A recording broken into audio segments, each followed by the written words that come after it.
Hey guys, welcome back to a new video. Today we're looking at the ASUS Prime AP201. I wanted to check one of these out for a little while now, and a big thank you to the guys at Scan for sending one out for me to look at.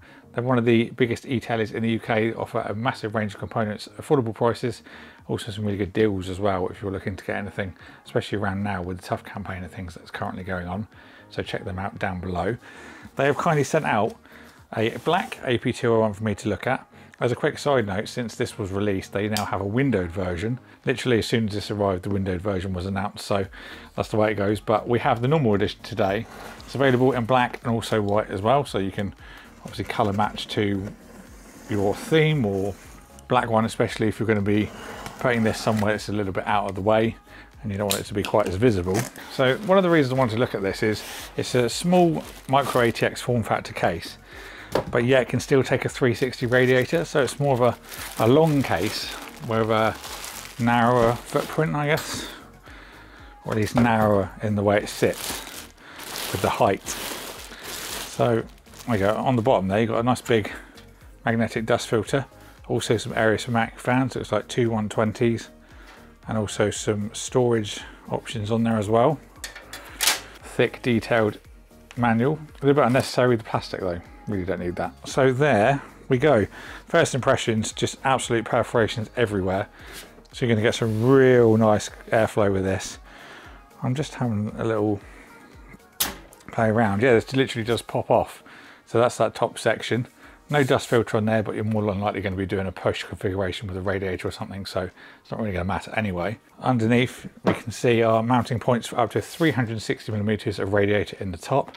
You could also do a 280 as well. You could also put 140mm fans in there if you'd rather as well. Let's have a look at the back. So we've got our power cable, which will go to the front. I'll talk about power supplies and things in a minute. We've got your standard 4 expansion slots for a micro ATX board. All of these side panels look like they just pop off, which is pretty cool, the little push pins that are on this design.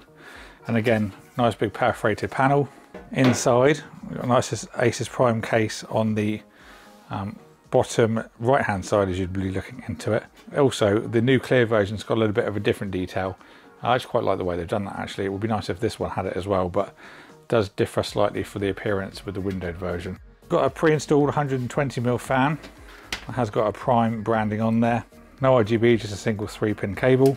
Then in the main body you've got the space for your micro ATX motherboard. Now you can use an ITX motherboard, so maybe if you're using a different case and you want to change into this one, you can fit that in. Personally, I have asked ASUS for an m-atx board that we're going to be using for this in a build, and stay tuned for that because I've got some plans that may turn this into a little bit of a compact monster. So like I said, you have got space in the bottom there for some additional fans, or you can put some hard drives and storage devices if you'd rather, so you can do one 2.5-inch drive or two 3.5-inch drives. So if we just tilt this to the front, you will see the power supply mount is going to be going in the front of this case. So you still can do the 360 and do your push configuration, everything like that, no worries. But this can take up to a 120 to 180mm PSU in the front. So full size ATX, don't have to worry about SFX, which I think is really neat. So again, another push panel, nice and easy. Also some nice ASUS Prime case branding on there as well. Nice and subtle. We've got a dedicated SSD mount on the back.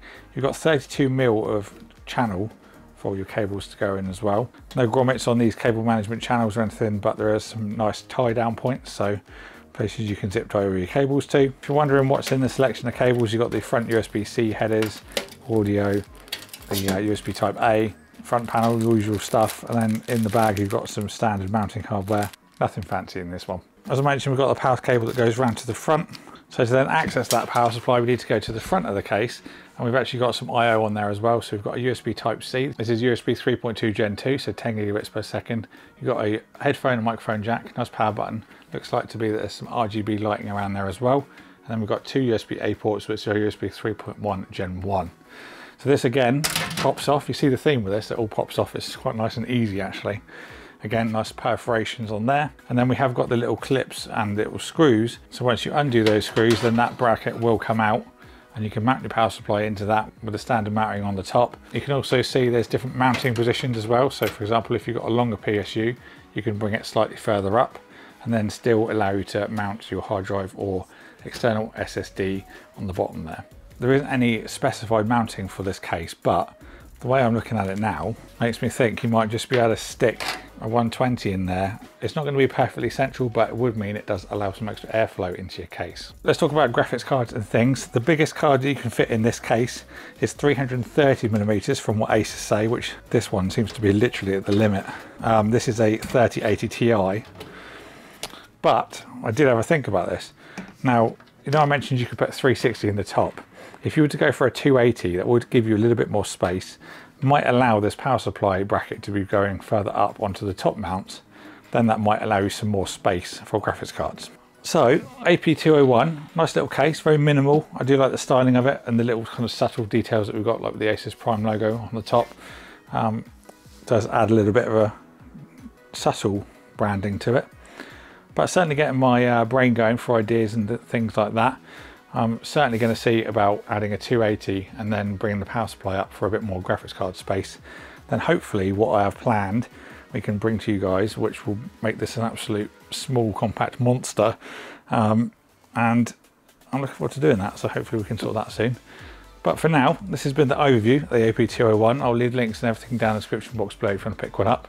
Big thank you to the guys at Scan for sending it out for me to look at. Let me know what you think about it down in the comments box below.